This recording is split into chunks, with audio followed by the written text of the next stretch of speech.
Olá, queridos irmãos, queridas irmãs da Associação Espírita Discípulos de Allan Kardec, aí de Volta Redonda. Felipe nos pediu e cá estamos nós para compartilhar com vocês um dos nossos trabalhos. Uma oportunidade de nós fazermos reflexões sobre como nós temos raciocinado sobre a nossa fé. Então eu os abraço nesse instante, desejo um ano de muitas felicidades e muito trabalho para todos nós, que possamos voltar o mais rápido possível ao presencial pleno, mas enquanto isso, segue aí o nosso trabalho em vídeo, segue o nosso trabalho online, com muito carinho e de coração para vocês. Muito obrigado pela atenção e desde já nós agradecemos muito por aqueles que nos acompanham no nosso trabalho lá no nosso canal no YouTube.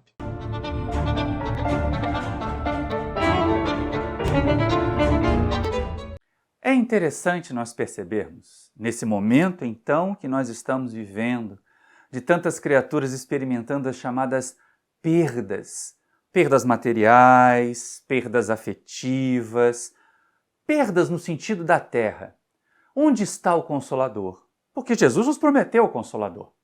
Lá em João, no capítulo 14, Jesus fala claramente a respeito dessa vinda do Consolador. E nós, que somos espíritas, temos um hábito muito salutar de identificar a nossa doutrina com este Consolador prometido por Jesus. E faz sentido.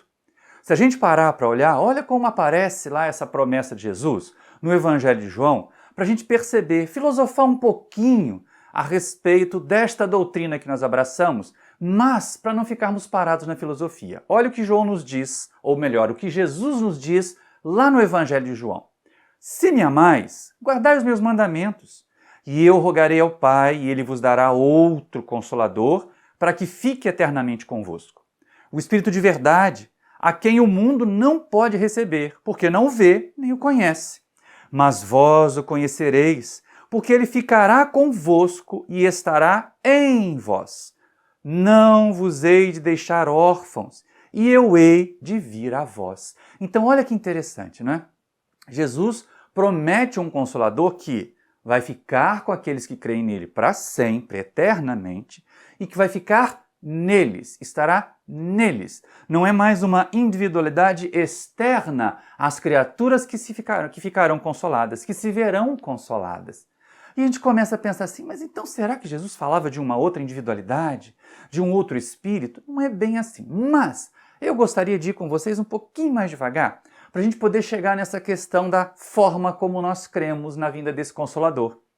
Porque é essa forma de crer, essa forma de receber esse Consolador que vai fazer de nós criaturas ativas, transformadoras, ou aquelas criaturas que ficarão lá passivamente esperando a transformação e nada fazendo para que ela aconteça. Jesus diz que, num primeiro momento, que aqueles que creem nele, aqueles que realmente confiarem nos seus ensinamentos. Então aí a gente já entra com um princípio de fé. Fé no sentido de crença, fé no sentido de percepção, mas fé no sentido de compreensão. E é isso que Allan Kardec depois vai tratar para nós, lá no capítulo 19 aqui do Evangelho segundo o Espiritismo. É muito importante a gente estar atento a isso. Então Jesus diz que vai enviar um Consolador àqueles que guardarem os seus mandamentos. Mas esse Espírito de verdade, que vai ficar conosco para sempre, ele não é percebido pela maioria. Ele não é conhecido pela maioria. Por quê? Porque mesmo as criaturas que hoje, pleno ano 2021, plena era cristã, pleno terceiro milênio, elas recebem a informação, mas elas não trabalham essa informação para que ela se torne sentimento, para que ela se torne compreensão. É algo que é dito às vezes do alto de um púlpito, do alto de uma tribuna, que é pregado por pregadores que às vezes têm muita facilidade no verbo, mas que as pessoas, recebendo essas sementes de luz, não edificam. E essa é a questão que se coloca para nós. As pessoas não podem receber o Consolador enquanto elas não tiverem compreensão, conhecimento. E aí por que é que Jesus diz que os discípulos, aqueles que o ouviam ali mais de perto, receberiam, compreenderiam, conheceriam o Consolador e mais, que o Consolador ficaria com eles, neles, estaria neles.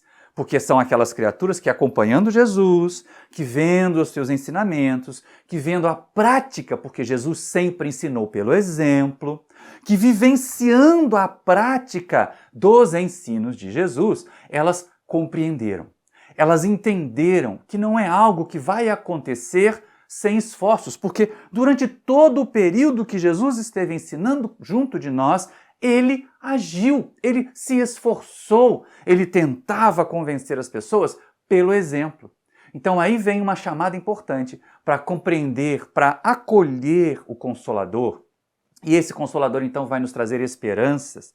Esse acolhimento do Consolador em nós, ele vai necessitar desse ato de compreensão, dessa observação raciocinada da doutrina. E é exatamente isso, não é um indivíduo. Porque um indivíduo passa.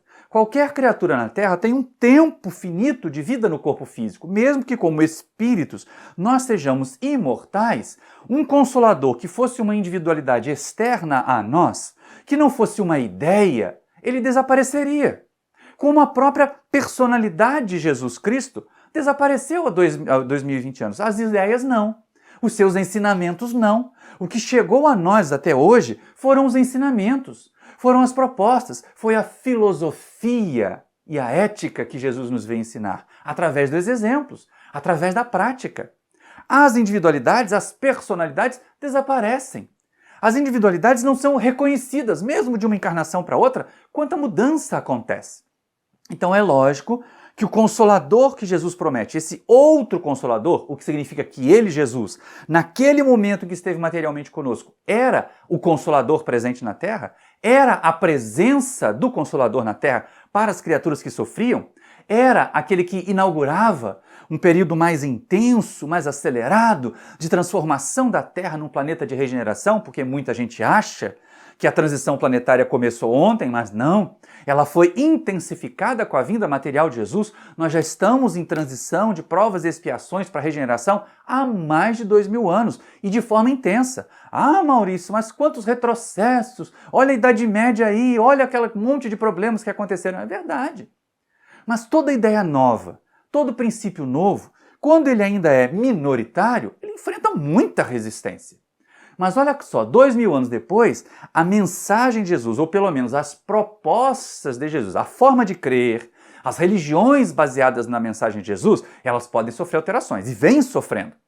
Mas a proposta, a ideia, a doutrina de Jesus, ela tem acolhimento, mesmo entre aqueles que não se dizem cristãos. Então é isso que nós devemos esperar nesse Consolador, uma doutrina, uma ideia que fique conosco para sempre. Mas, mais importante, Jesus diz que o Consolador estaria em nós.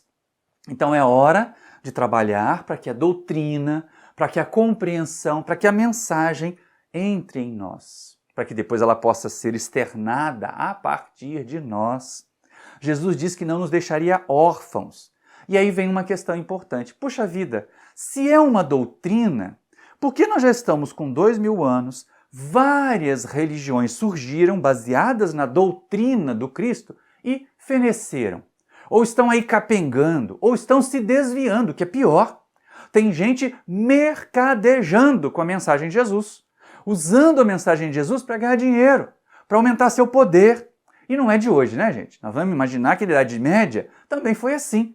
Muita gente podia achar que estava servindo a Jesus lá no iniciozinho do século XI, XII, quando pegava uma espada e ia lá para a Palestina querer levar a mensagem de Jesus, querer retomar a Terra Santa para os cristãos. Achavam que estavam servindo e, na verdade, era só um jeito do sacerdócio, um jeito dos poderosos daquele momento manipularem as populações, conduzirem as populações através dessa crença cega, e aí vai aparecer de novo aqui o Evangelho, para a gente poder discutir isso no capítulo 19, a fé cega, ela complica, a fé raciocinada esclarece, consolida a doutrina, que é o assunto que nós devemos tratar mais relevantemente nesse momento de estudos, mas é importante a gente estar atento a isso. Quando Jesus chama a nossa atenção, quando o Mestre nos convida a receber, a acolher o Consolador em nós, é nesse sentido de uma doutrina. Mas aí o que aconteceu? Vem aquela empolgação, as doutrinas se colocam, vai se instituindo o sacerdócio, e aí começa a aparecer o culto, no culto começam a aparecer exterioridades que as pessoas veem, mas não compreendem, e a fé cega começa então a tomar conta, os mitos começam a sobrepor-se à doutrina, à ideia principal, e aí logo essas doutrinas passam por estagnação. E depois de estagnação vem o descrédito, porque fica muito difícil, não é? Você acreditar que um pedaço de pão, que um gole de água, sozinhos, sem efeito nenhum, sem trabalho nenhum da nossa parte, vai nos levar para o reino dos céus. Né? Isso que uma cerimônia, simplesmente, um chamado sacramento, sem esforço, sem trabalho nenhum, sem transformação do indivíduo, um simples mergulhar num tanque, vai fazer a criatura sair dali transformada, sem os seus vícios. Isso não acontece. E aí, lógico, qualquer criatura minimamente racional que, observando nas pregações destas doutrinas, destas religiões, acabam colocando em descrédito. E a gente tem que tomar um cuidado danado para que nossa doutrina espírita não passe por isso. E aí somos chamados, então, a essa ideia de que todas as vezes que nós não pensamos o que estamos fazendo em termos de fé, em termos de crer para agir, vem a ciência e desmorona com os mitos. Não foi assim?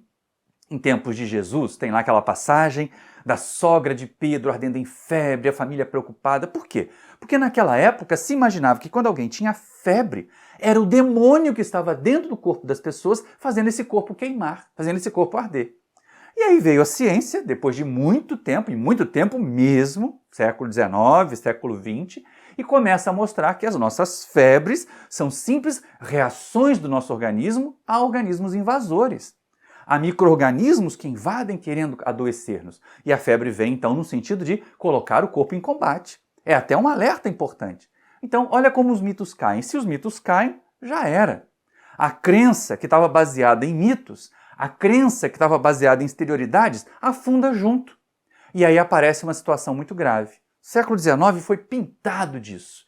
Talvez por isso a direção espiritual do planeta, Jesus na governança, tenham estabelecido o século XIX, o século dito das luzes da ciência, do despertar do raciocínio, para trazer a mensagem espírita, para evitar a desesperança. Porque, olha só, é muito complicado quando uma forma científica de pensar, quando um esclarecimento, quando nós derrubamos mitos. Por isso nós espíritas também temos que ser cautelosos, gentis, compreensivos com aqueles de nossos irmãos que ainda abraçam práticas que nós, na doutrina espírita, e é muito importante isso, que nós, na vivência numa casa espírita, não adotamos mais, porque entendemos que elas são inúteis. As práticas exteriores, o uso de paramentos, o uso de roupas, o uso de incensos, nada disso cabe na prática espírita. Mas há pessoas que ainda atribuem valor a essas práticas. E deixemos que elas amadureçam. O que nós não devemos fazer é que, para aglutiná-las em torno da doutrina espírita, trazer para a prática doutrinária esses enxertos, trazer para a prática do espiritismo esses pequenos detalhes que começam a descaracterizar a nossa doutrina. E aí vem a chamada importante. Estava eu falando que lá no século XIX, vem a ciência, então, rompe com os tacões religiosos, com os grilhões que a religião impunha de acreditar porque o sacerdote disse, porque o bispo mandou, e começam a questionar, os cientistas começam a questionar. Os cientistas começam a mostrar que a Terra não é o centro do universo, então, que Deus não estava só aqui. Mas então percebemos que há mais a aprender, há mais a compreender. Só que o problema é o seguinte, quando você tira todos os equívocos na crença de alguém, porque nós julgamos que aquilo é equivocado, que aquilo ali é infantil, é ainda primário, e não substituímos por nada, vem uma desesperança profunda, vem um vazio enorme. E o século XIX estava marcado assim. Logo no começo, antes do advento do Espiritismo, era aquela ideia, se você não pesar, se você não medir, aquilo não existe. Então, como não se media espírito, não existia alma. Como não se via Deus, como se não pesava Deus, Deus também não precisava existir. Olha que vazio enorme. Olha que sensação mais terrível de vazio existencial que se estabelecia nessas religiões ou naquelas sociedades que rompiam com os mitos, que rompiam com as crenças equivocadas das religiões, mas não apresentavam nada em troca. Não traziam algo que preenchesse esse vazio, porque deve ser muito complicado A criatura que antes acreditava que se ela fizesse um sacramento, ela ia para o céu, ela ia para o paraíso, e alguém vem e diz assim, olha, não existe isso. Sem você realizar, não existe nem paraíso, olha só existe o seu corpo. E aí a pessoa pensa assim, nossa, só existe o corpo, só existe essa matéria, a hora que isso aqui acabar, acabou. E o materialismo começou a causar uma série de problemas, um materialismo nocivo. Não é a ciência trazendo esclarecimento, é o materialismo puro e simples. É um negacionismo da nossa realidade espiritual. E aí começaram a aparecer mais guerras, mais violência, porque se só nós tínhamos essa vida, se só tínhamos esse momento, para que esperar? Trabalhar para conquistar se eu posso chegar lá e tomar? Não era assim que funcionava em tempos primitivos também? A lei do mais forte? A força tomando conta das situações, fazendo ou sujeitando as criaturas? Então a gente tem que estar atento a isso. Tem que estar muito cauteloso com isso. Porque vieram mais guerras, veio mais violência e aí, lógico, veio um desapreço pela vida. Ora, se a vida é só essa, se não tem mais nada depois, e se eu estou vivendo uma vida desgraçada, pensavam as pessoas que estavam vivendo as chamadas vidas desgraçadas, muito doentes, muito miseráveis, muito perseguidas. Para que continuar vivendo essa vida miserável, elas deviam pensar. E aí, o número de suicídios aumentando, a quantidade de pessoas que desistiam de continuar crescendo, de continuar nessa vida, de continuar aprendendo o que essa vida tem a ensinar. Começou a aumentar. E é nessa hora, então, que aparece a codificação, que vem Allan Kardec, nosso querido codificador, que não é um santo do espiritismo, que ele mesmo diz não ter a verdade absoluta para nos apresentar, mas é um estudioso que estuda mais tempo que nós, um estudioso que estava mais preparado do que nós para compreender, por isso compreendeu tão fácil, tão rapidamente os ensinos que lhe chegavam, pôde tirar deles conclusões que nós ainda hoje estamos sofrendo lá, tá tendo que estudar, tendo que fazer estudo em grupo, tendo que fazer estudo sistematizado, para ver se a gente consegue compreender um pouquinho mais dessa doutrina, um pouquinho melhor dessa doutrina que é apresentada para nós. E é exatamente nessa questão aí da fé que aparece a proposta espírita, Evangelho segundo o Espiritismo, de fé raciocinada. O Evangelho segundo o Espiritismo, capítulo 19. É quando Allan Kardec vai estudar as questões da fé. E nós temos nesse tema de hoje, no nosso momento de estudo de hoje, os itens 6 e 7.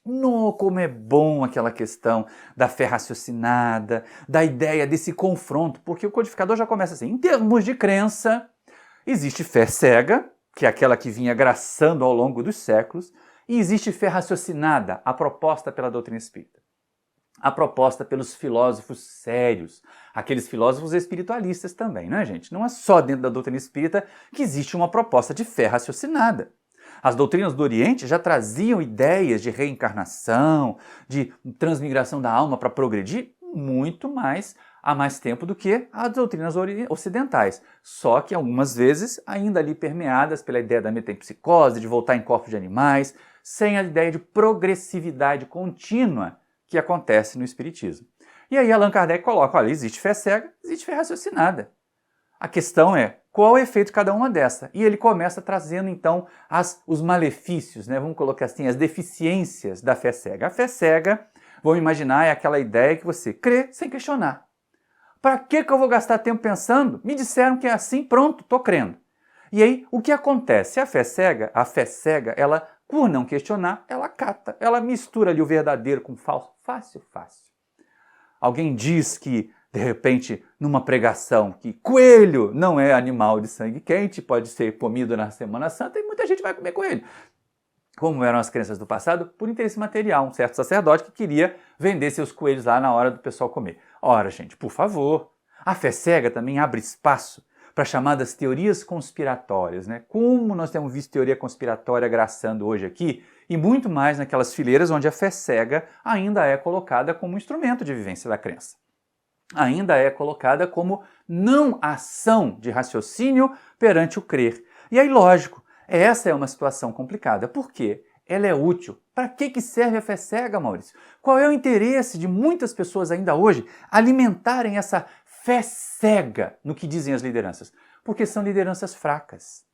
São lideranças que são incapazes de argumentar. Olha o que Allan Kardec traz para nós, já no item 6 do capítulo 19 do Evangelho.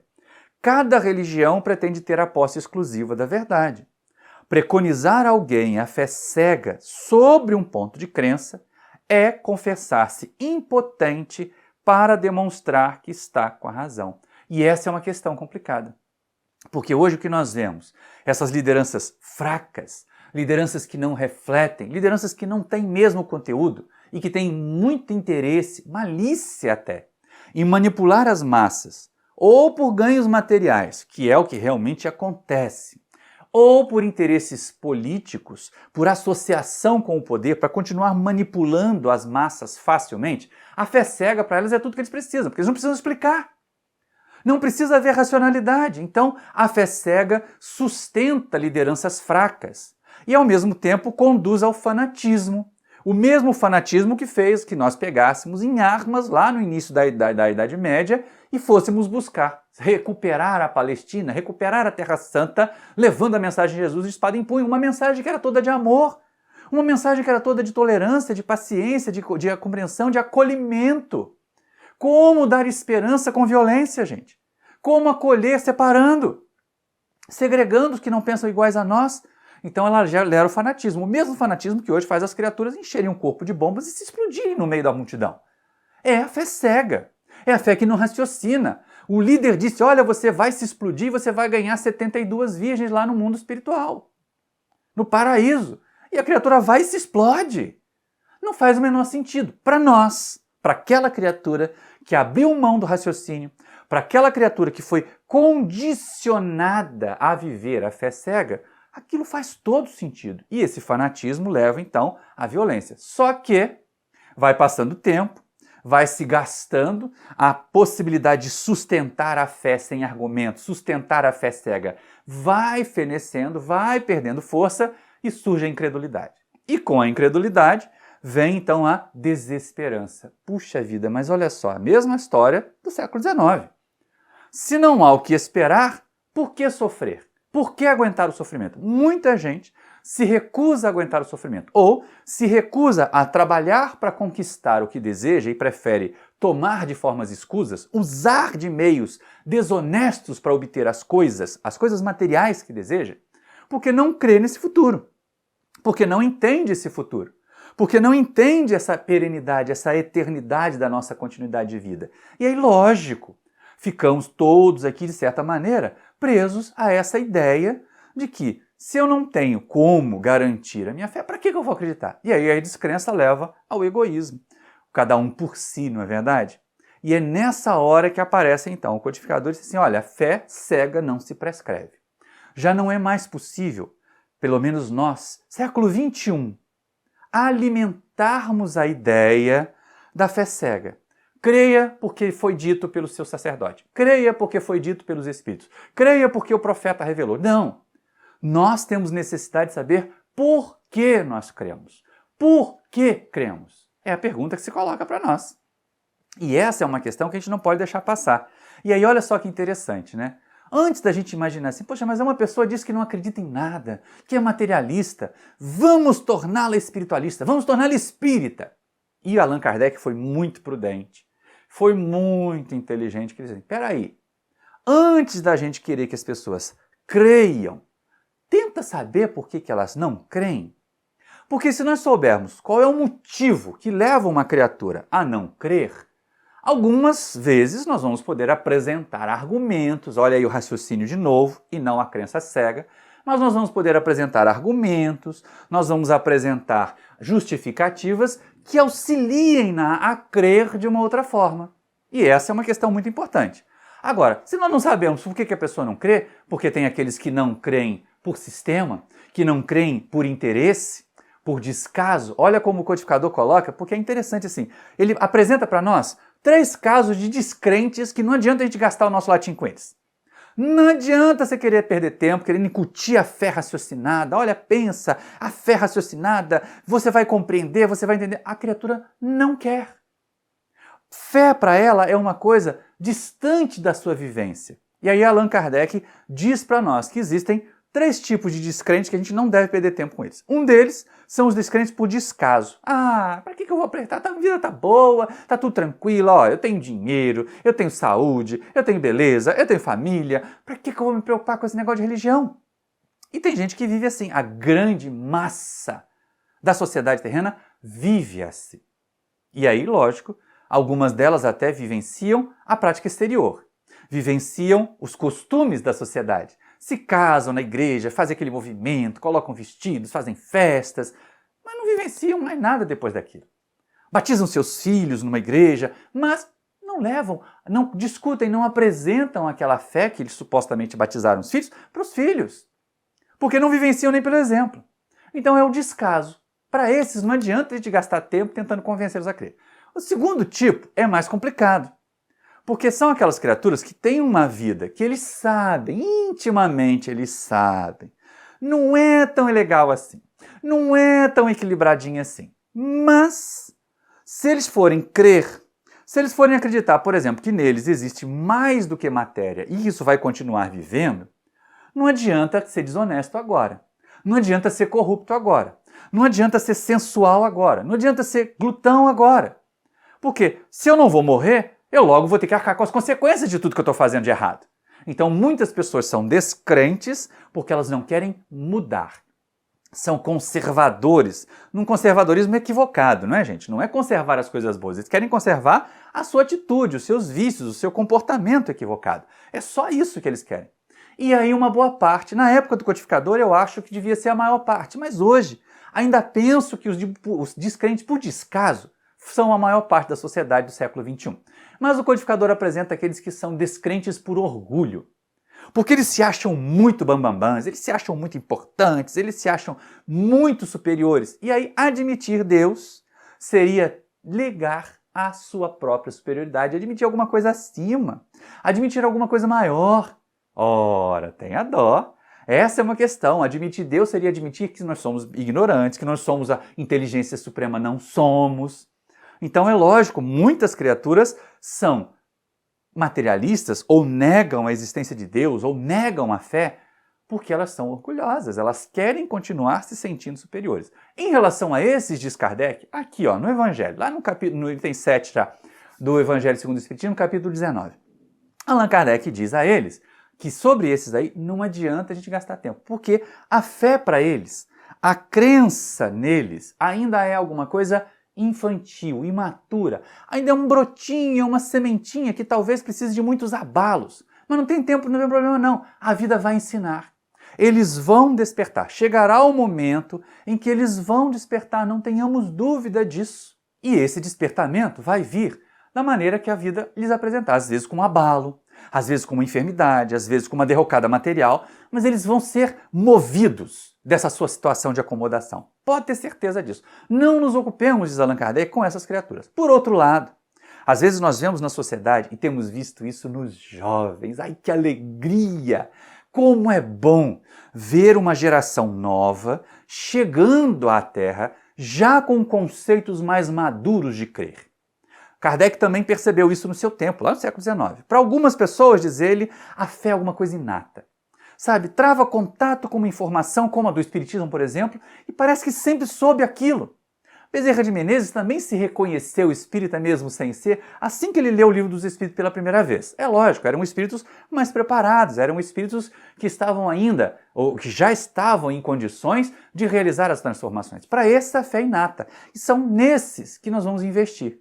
Nesse momento nosso aqui de divulgação da doutrina, de estímulo ao crescimento, não vamos nos preocupar, deixa que o tempo vai fazer com que aqueles de fé imatura amadureçam. Chegará o tempo deles, respeitemos o tempo das criaturas. A doutrina espírita não é proselitista. Nós não temos a intenção de encher os nossos centros, de fazer aqueles salões gigantescos para 5.000, 10.000 pessoas numa reunião, fazer exibições de mediunidade para atrair muita gente. Não temos essa intenção. O Consolador que vai trazer esperança, o Consolador que vai nos fazer uma família, o acolhimento, ele vem em pequenas doses, em grupos pequenos que se afinizam, que se entendem, que começam a realizar então o progresso.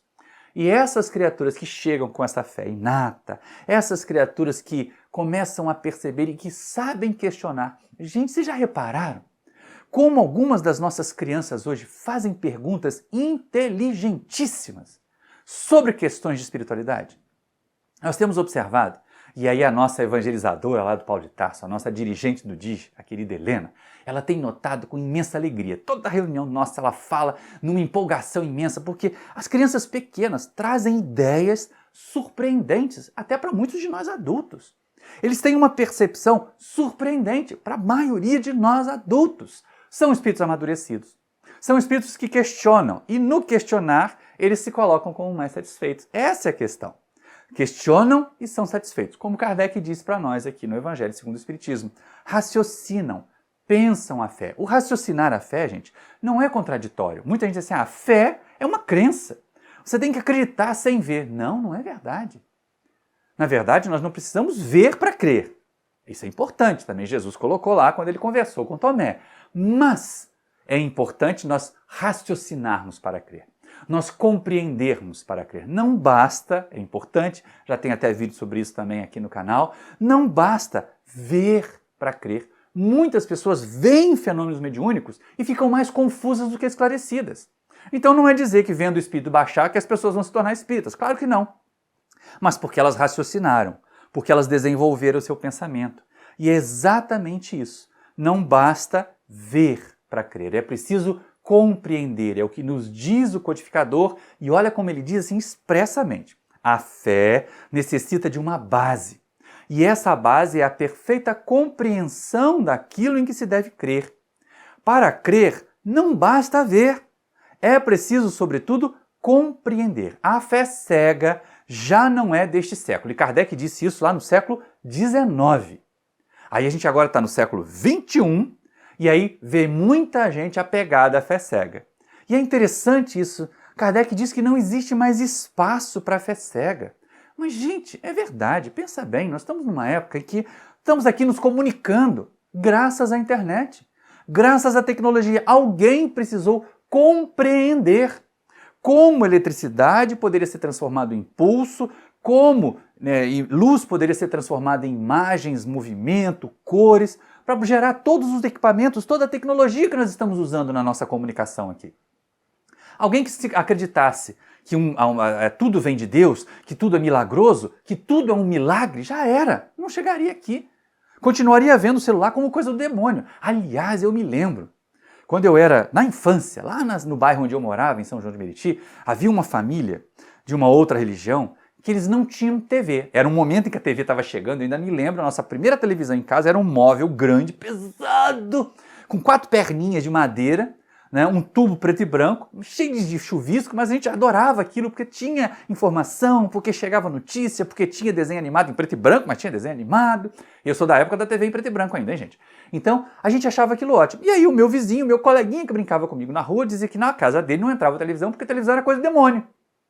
E era essa fé cega que naquela época fazia isso. Depois eles acabaram percebendo como esse instrumento era útil para a divulgação da mensagem deles e tomaram conta da TV, dos canais e tudo, e estão aí agora, né, levando a sua mensagem, equivocada ou não, mas estão levando a sua mensagem, a sua doutrina, dessa forma. E nós aqui agora, ó, no canal no YouTube, pelas mídias sociais, temos levado também a mensagem espírita. Talvez estejamos até atrasados algumas décadas. Estejamos atrasados algumas décadas nessa divulgação online. Por isso, tão importante o trabalho dos nossos amigos lá do Espiritismo.net, que agora aparece aqui em cima para vocês, a vinhetinha deles, quanto material importante difundido pela internet já há 25 anos. Eles estão bem na frente da nossa pequeno canal aqui, levando mensagens edificantes. Então eu recomendo muito, ó, de novo aqui, Espiritismo.net, vários programas que vocês podem lá abraçar, acompanhar, várias playlists, divulgação na internet. Nesse momento de pandemia, é lógico que isso se tornou então a ferramenta mais útil de divulgação da doutrina. Mas ela aparece lá. E aí a gente começa a perceber o seguinte, gente, mas como assim não há espaço para fé cega? Mas por quê? Porque a fé cega te impõe não pensar, ué. Ô, cara pálida, pensa bem. Você diz assim, olha, você vai lá, vai sentar no seu culto, vai botar a mão assim, o médium vai te dar o passe assim, e você vai sair dali fluidificado. Sem pensar sobre isso, mesmo na filha do Espiritismo tem gente que age assim. Então Allan Kardec escreve para nós lá no Evangelho nos seguintes termos, para a gente poder ficar muito atento. Por que a fé cega não é desse século que ele disse? E por que hoje a gente precisa questionar isso também? Olha o que Kardec diz. Ora, é justamente o dogma da fé cega que produz hoje o maior número de incrédulos, porque ela pretende impor-se exigindo a abdicação de uma das mais preciosas prerrogativas do homem, o raciocínio e o livre-arbítrio. Eu diria duas prerrogativas, não é uma só aquilo ali, né? Mas, se a gente observar bem, Kardec está chamando a nossa atenção o seguinte, olha, não cabe porque abre mão do raciocínio, porque abre mão do livre-arbítrio. A gente passa a ser, não, eu não vou fazer porque Deus pode castigar, não tem isso. O castigo divino não foi freio durante muitos séculos, hoje não é mais. Então, o que fazer? Como agir para a gente não ficar preso a essa fé cega? Essa é uma questão que nós não podemos perder de vista, gente. Mas ainda existe hoje. Ora essa, como explicar, século XXI, tantas pessoas fanatizadas? Vocês não vão acreditar, mas a primeira casa que eu morei aqui em Seropédica era um sobrado. O pessoal de baixo, quando descobriu que a gente é espírita, fez um culto para ver se afastava a gente de lá. Então isso é muito grave, porque isso é prova da fé cega dessas pessoas. Do quanto essas pessoas não pensam, não raciocinam o que estão passando. E ela é sempre imatura. A fé cega é muito característica de espíritos, né, imaturos. E ela é mais grave nas doutrinas dogmáticas. Ela é mais grave nessas doutrinas que tentam manipular as massas, sabe? Controlar as massas. E quanto menos você faz raciocinar, mais fácil é controlar, não é? A ignorância é o maior instrumento de controle dos indivíduos. Quanto mais as criaturas são mantidas na ignorância, mais fáceis elas são manipuladas. Por isso, as fake news que hoje circulam, por isso nós vemos esses disseminadores de fake news dizendo, olha, não vá se informar no jornal não, fica aqui no nosso grupo de WhatsApp que você vai receber as notícias verdadeiras. Esses são os maiores mentirosos, são obsessores encarnados que estão aí tentando enganar as massas. Da mesma forma, essas criaturas que apregou uma fé cega, que as pessoas não precisam pensar, precisam só seguir. Então, nas doutrinas ditas dogmáticas, nas doutrinas salvacionistas, ainda vemos fé cega e fanatismo. Agora, e daí? Na doutrina espírita não tem? Ah, infelizmente, meus irmãos, minhas irmãs, é com dor no coração que eu tenho que dizer para vocês. Tem. Tem espírita com fé cega. Tem espírita que não raciocina a fé que diz ter, que não para pensar, que se esquece que o Espiritismo é uma doutrina que também tem base científica. Lembra? Ó, filosofia, ciência e religião. Religião no sentido de buscar de espiritualidade, de ética e não de prática religiosa. Então essa é uma questão que a gente tem que estar com a cabeça muito atenta, muito viva, para não se deixar iludir. Porque senão a gente esquece a própria codificação, gente. O Espiritismo, diz Allan Kardec, lá na Gênese, nunca vai ser ultrapassado pelo progresso, não é? Olha o que aparece para nós, ainda na primeira parte do livro da Gênese, lá no capítulo 1, no item 55. Caminhando de par com o progresso, o Espiritismo jamais será ultrapassado. Porque se novas descobertas lhe demonstrarem estar em erro acerca de um ponto qualquer, ele se modificaria nesse ponto. Se uma verdade nova se revelar, ele a aceitará. Eu vou deixar aqui para a gente poder ter isso sempre na memória. Está lá, a Gênese, parte 1, capítulo 1, item 55. Isso deve chamar a atenção para nós espíritas, porque olha só, não admitir que essas situações vão acontecer, a gente acaba percebendo que tem muito espírita se deixando levar por fake news, se deixando levar por negacionismo. Fé cega espírita é um problemão. É gente assim, eu estou fazendo porque foi o espírito guia do meu centro que disse. Ele disse que se você der passe descalço, os fluidos sobem mais, alcançam um maior nível. Gente, os fluidos são espirituais. O que tem a ver o pé no chão? Teria que cavar um buraco, botar o pé na terra, nos centros que estão no segundo andar? Como é que fica se o centro é no segundo andar? Não tem como dar passe com o pé no chão. Você vai estar no teto do outro. Então, olha quando é incoerente isso. Não, a gente está fazendo porque o médium famoso psicografou essa mensagem. Ainda que seja o médium mais famoso, mais reconhecido, todo trabalho mediúnico precisa ser passado pelo crivo da razão. Se ferir o bom senso, se violentar o progresso que a ciência estabelece, está ali de novo. O progresso que a ciência estabelece para nós. A gente tem que estar muito atento a isso.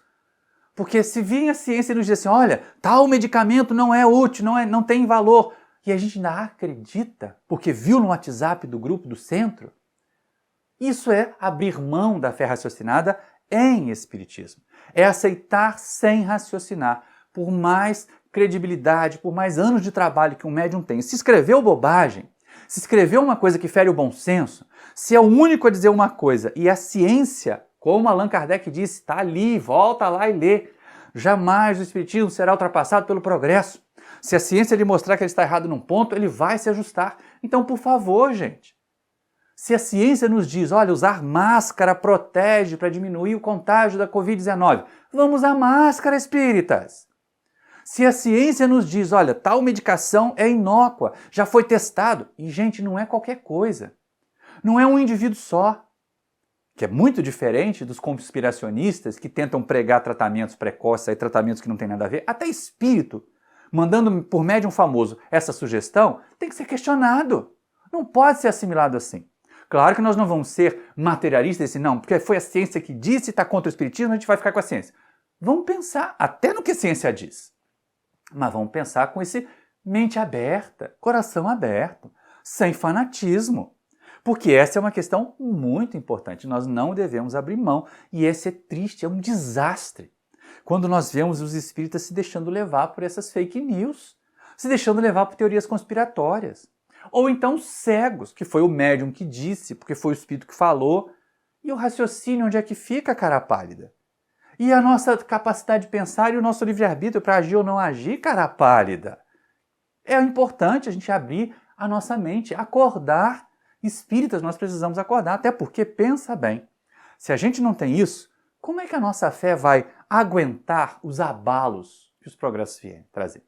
Imagine que daqui a algum tempo se demonstre nitidamente que determinadas práticas que nós fazemos hoje não são úteis, mesmo na doutrina espírita. Eu me lembro ainda, há alguns anos, as pessoas colocando um pouco de conhecimento, bota uma luz de tal cor, bota luz de tal cor, porque leu no livro. E aí as pessoas ficavam mais apegadas à cor da luz que era usada na reunião mediúnica do que aos pensamentos. Claro que isso é um progresso da própria doutrina. Hoje nós entendemos. Pouco, mas muito poucos mesmo vão ler isso lá no Livro dos Médiuns e entender que já estava escrito há mais de 160 anos, né? Que não é a cor da roupa, não é a madeira da mesa, não é a luz que vai fazer diferença no fenômeno mediúnico. Está escrito há 160 anos. Agora as pessoas estão compreendendo. E ainda tem muitos que não compreendem. Ainda tem muitos que preferem essa obscuridade. Então é muito importante a gente ter cuidado. E aí aparece aquela frase, né, para fechar o item 7 aqui do Evangelho, capítulo 19. Como Kardec foi providencial colocar para nós a respeito da fé raciocinada, da fé que é inabalável, daquela fé que abre espaço, aí sim, para o acolhimento, para a consolação, para a esperança. Só a fé com raciocínio é que é capaz de abrir espaço para que nós recebamos esse consolador que Jesus propôs. Então, Kardec fecha esse item colocando para nós uma coisa muito importante. Olha só, a fé raciocinada, a que se apoia nos fatos e na lógica, não deixa nenhuma obscuridade. A criatura acredita porque tem certeza, e tem certeza porque compreendeu. Eis porque não se dobra.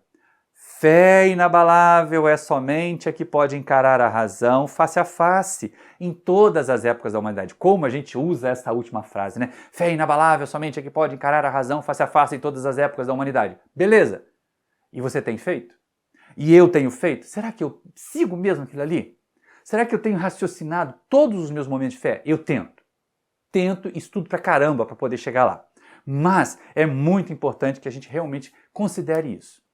E aí, ainda aqui no capítulo 19 do livro Evangelho, Allan Kardec vai pensar lá no item 11 uma mensagem do Espírito José, que ele coloca para nós a fé como mãe da esperança e da caridade. Mas isso não é bom, a beça? Porque aí entra bem o tema que nós temos, o Consolador. Porque o Consolador tem que trazer esperança e nos movimentar para nós fazermos caridade. Essa é uma questão que a gente não pode abrir mão. E nessa mensagem, o Espírito José ainda termina dizendo assim, olha, não aceiteis qualquer coisa, só se compreenderes. Então é importante, a criatura crê porque compreendeu. É fé raciocinada como porta que se abre para nós acolhermos o Consolador. E aí o Consolador vai nos permitir, então, sermos acolhedores e levarmos esperança, semearmos esperança. E ainda vemos o seguinte, o Espírito José diz assim, olha, a fé cega, ela é aquela coisa morna, é aquela coisa frágil, não convence ninguém, não empolga. Por outro lado, a fé raciocinada, como a criatura compreende por que faz alguma coisa, ela faz com ânimo, ela faz com empolgação, ela não faz por fanatismo. Então ela é capaz de contagiar, diz José, até mesmo aqueles que não querem crer. Olha que interessante, como a fé raciocinada é boa para disseminar a mensagem do Espiritismo. Porque nós não temos que fazer conta de prosélitos. Verdade. Nós não queremos aumentar o número de frequentadores do centro. Verdade. Mas seria muito bom que as pessoas que estão à nossa volta, vendo todo o bem, vendo toda a transformação que a doutrina espírita traz para nós, elas também se sentissem, de certa maneira, estimuladas. E olha, gente, esse estímulo para progredir é a verdadeira esperança que nós tínhamos como tema para trabalhar. É a verdadeira esperança que se implanta em nós. É aquela mensagem de Jesus: o Consolador estará conosco, estará em nós. Quando nós pensarmos a nossa fé, quando nós realmente caminharmos, a fé raciocinada vai nos levar, ou será para nós, uma fonte de esperança constante. Porque, como nós vimos lá na Gênesis, toda nova mudança, todo novo progresso, nós vamos ali percebendo o quanto nós temos ainda para caminhar, o quanto nós temos para crescer, e vamos crescer, e vamos melhorar, e vamos agir. Agindo, nós vamos nos tornar melhores. Como é importante isso! Como é necessário que nós nos coloquemos nessa condição de propagadores da fé raciocinada. Cuidado! Não fique aí fazendo coisas, acreditando, usando balangandãs, colocando quadros, luzes coloridas no seu centro, na sua reunião mediúnica, porque simplesmente um espírito disse aí na sua casa. Vai lá no Evangelho segundo o Espiritismo, agora vamos lá na introdução e vamos estudar a tal da universalidade dos ensinos dos espíritos. Para que uma ideia seja considerada princípio doutrinário, gente, ela tem que ser dita por vários espíritos, em vários locais, por vários médiuns diferentes. Não pode ser num local só. Nem por vários médiuns no mesmo local é confiável, porque o mesmo espírito pode mistificar ali e enganar todos os médiuns. Mas se vem de várias fontes diferentes a mesma informação, aí a gente pode considerar bem razoável, que é uma informação bem interessante, que pode ser assimilada pela nossa doutrina. É a fé raciocinada. É a fé que é inabalável, que é capaz de encarar a razão em todas as épocas da humanidade. É essa que nós precisamos vivenciar. É essa que nós precisamos adquirir. Porque, do contrário, vamos sempre a reboque. Vamos sempre ficar desesperançados. Qualquer abalo, qualquer prova de que aquilo que nós fazíamos não tem utilidade, imagina aquelas criaturas que confiavam tanto na cor da roupa para se sentir espiritualizadas. Quando elas percebem que isso não faz a menor diferença, elas ficam muito inseguras. Imagina as criaturas que foram condicionadas a acreditar que um amuleto lhes dá sorte, lhes protege. Ah, vamos usar esse termo, né? Muita gente diz assim, são as proteções. Faz um amuleto, mantém pendurado no corpo, mantém preso ao corpo, mantém num bolso, e aí um dia o amuleto some. E a criatura vai achar que ela vai estar azarada, vai estar marcada, estigmatizada para o sofrimento, porque o amuleto sumiu. Todo o bem-estar dela era dependente daquele amuleto, gente. Olha que equívoco, olha que cegueira nessa fé. Então é muito importante que a gente tenha essa fé raciocinada. Por quê?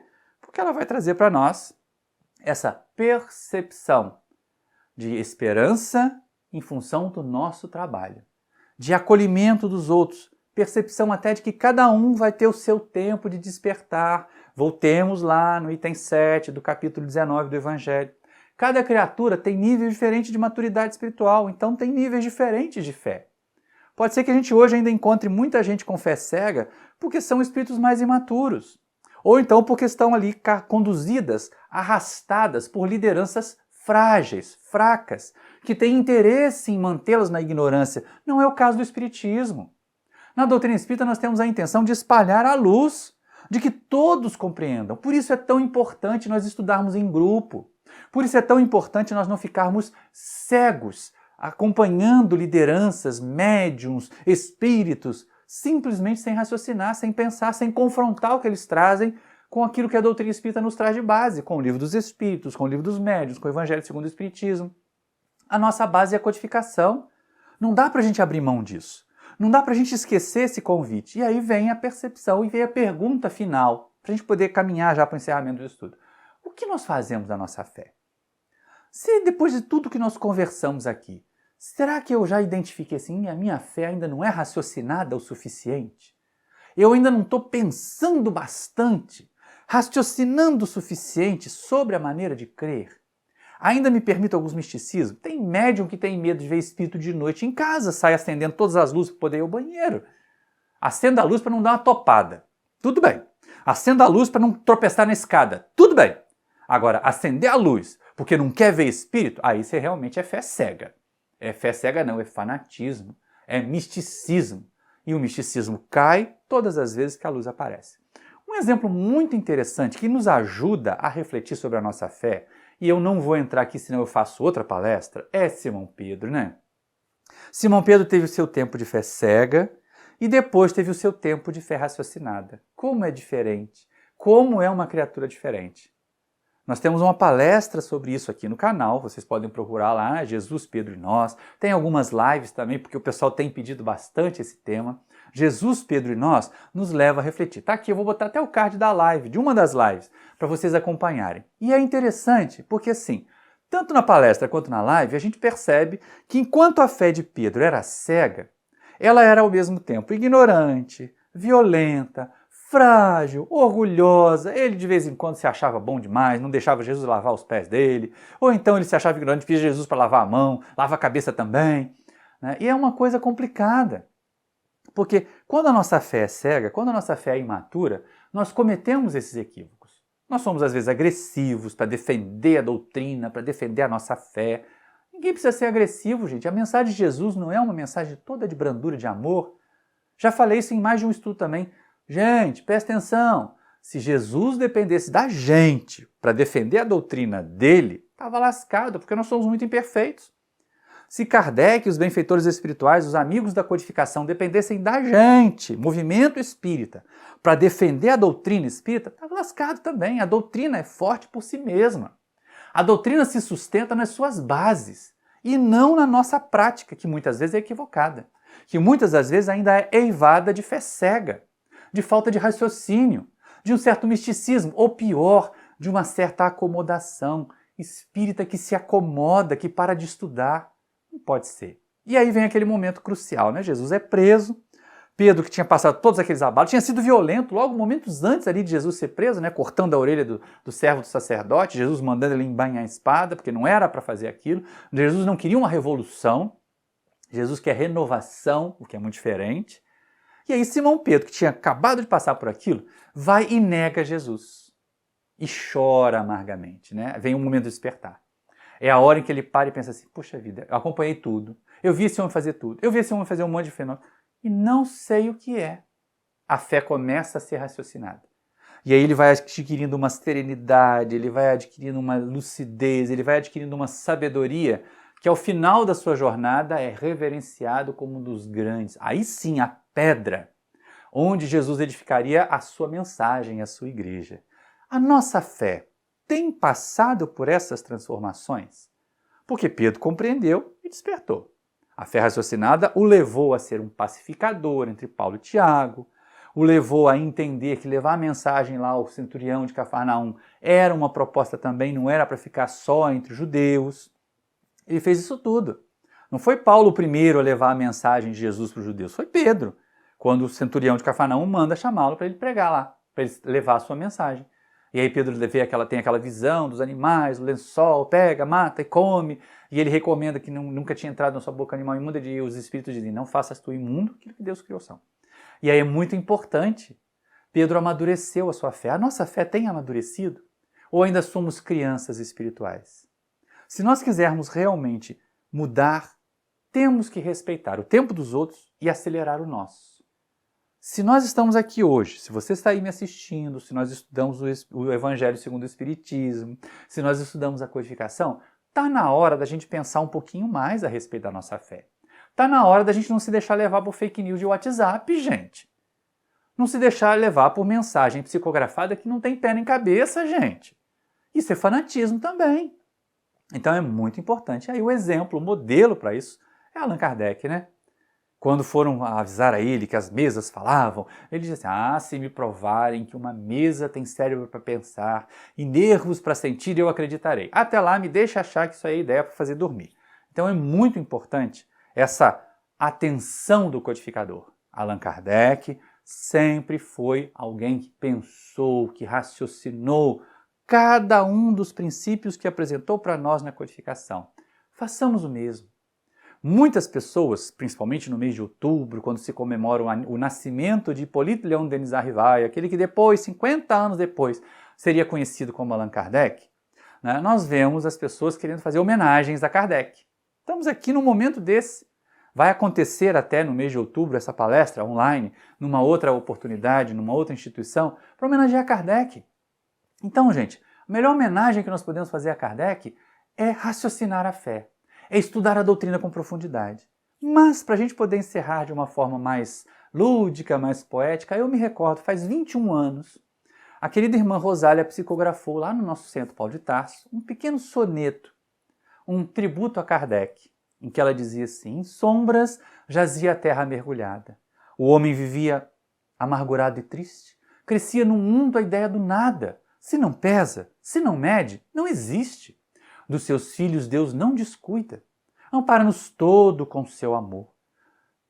Mandou de volta o velho druida trazer a luz do Consolador. Logo voltaram os tarefeiros, cooperando com gestos ligeiros, tirando a alma da escuridão. A ele coube um trabalho imenso: fazer luz e ter bom senso. A ti, Kardec, a nossa gratidão. E a todos vocês, meus irmãos e minhas irmãs, que ficaram comigo até aqui, a minha gratidão e o meu desejo de muita paz a todos. Muito obrigado pela sua atenção.